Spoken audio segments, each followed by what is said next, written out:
Hi, Andrew here, and this is not a COVID beard. Over the last year and a half, I'm sure you've seen a good number of men who have grown beards, and a good number of them have done so because the world has turned upside down. We're not going into the office anymore. We aren't going into and interacting with other people in our normal ways anymore. And I've seen a good number of men who have grown a COVID beard. And I've had that conversation. I've gone to the park and I've seen friends and, oh, Andrew, you've grown a COVID beard. And these are casual acquaintances. I say, yeah, started about February. While the second half of that statement is true, I did start it in February, the front half is not true. This is not a COVID beard. At least not in the sense that I just described, that I'm not going to the office anymore, I don't need to be so clean and properly put together. I'm in mechanical engineering. I am a mechanical designer. The engineering field tends to be a little bit more straight and narrow, let's say, than other fields of endeavor. Maybe not marketing, but certainly more so than our, say, computer programmers or whatnot. So for me to go to work, or to me to be looking like this in my current occupation, is unusual. But as I say, I didn't do it simply because we were locked down, we weren't going to the office. If that were the case, I wouldn't have done it 7-8 months ago. I'd have done it 18-19 months ago. No, this is not a COVID beard. Not in that sense. It is, however, a result of COVID.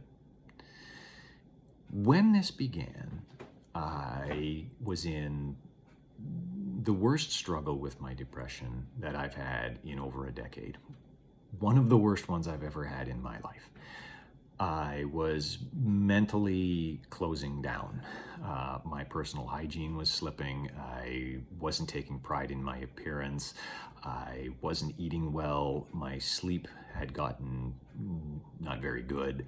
And all of these things cycle in on themselves. Each bad thing reinforces the next. And I hit the pits, the depths of my depression in the middle of February.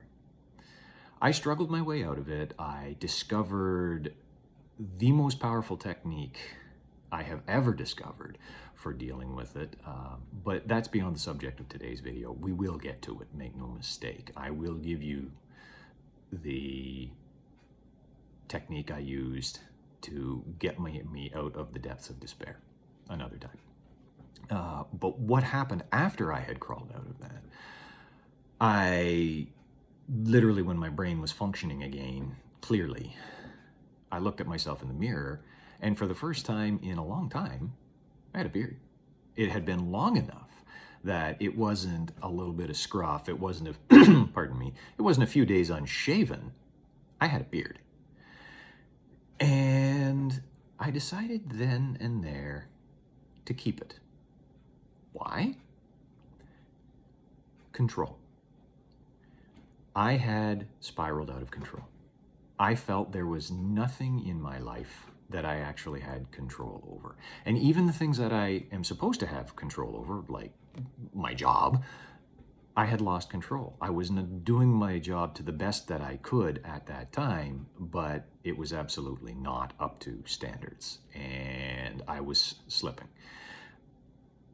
At the end of it, when I started to come out, and I had grown this beard, and I started to grow it farther, grow it longer, it became something that I could control.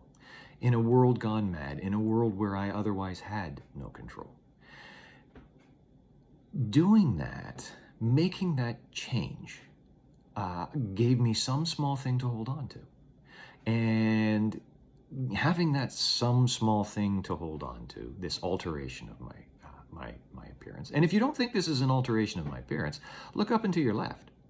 You will see my profile picture. I have a mustache, but I certainly don't have, about 6 inches, 5 inches of hair growing out of my chin. This is very new, and it is a radical alteration of my appearance. I have not looked like this. I haven't had something growing out of my face like this since I had a full head of hair. That was a long time ago. Actually, they matched. They were about the same length. My mother asked me, when are you going to shave that? When are you going to get a haircut? And I told her jokingly, when I can braid one into the other. And it turned out that was how long it lasted. But again, that's a story for another day. What this was taking control over something. And it wasn't taking control over something in the same way I always had. This was grabbing hold of something new. I grabbed a new thing that I could do, a new thing that I could control. And this gave me that measure of control, that allowed me in my head and in my gut to know there's something I can control. Doing that was a step toward gaining control over more and more things in my life. So why I bring this up? I had spiraled out of control. I had nothing to get a hold of. I can't change the conditions of the world. I can't end the pandemic. But what could I do? I could change my appearance. I could say, I'm no longer going to look like this. I'm going to look like that. And take a measure of control doing that. If you find yourself spiraling, if you find yourself locked into your problem, if you find yourself engaged with your monster, I've spoken about being locked in with PTSD or anxiety. Mine is depression. But if you are locked in with your monster, you're in this battle and he's winning, he's got control. Well, find something. Find some small thing that you can control, whatever it might be.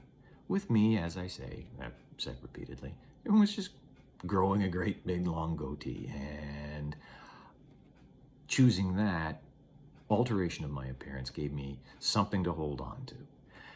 And in so doing, it allowed me to gain the stability, the mental stability to begin to take control over other things. I got a grip on my job. I got a grip on my diet. I started exercising again.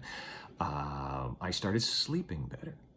In taking this small thing and getting a hold of it and getting control over it, I retrained myself to understand that I can have a measure of control when all else seems out of control. So, when you're struggling, when you're in the depths of your pit of despair, whatever it might be, find something, some small thing that you can control, and control it. Take control. Nobody's going to give you control. You have to take control. And when you take control over some small thing, that will lead to taking control over another small thing and another.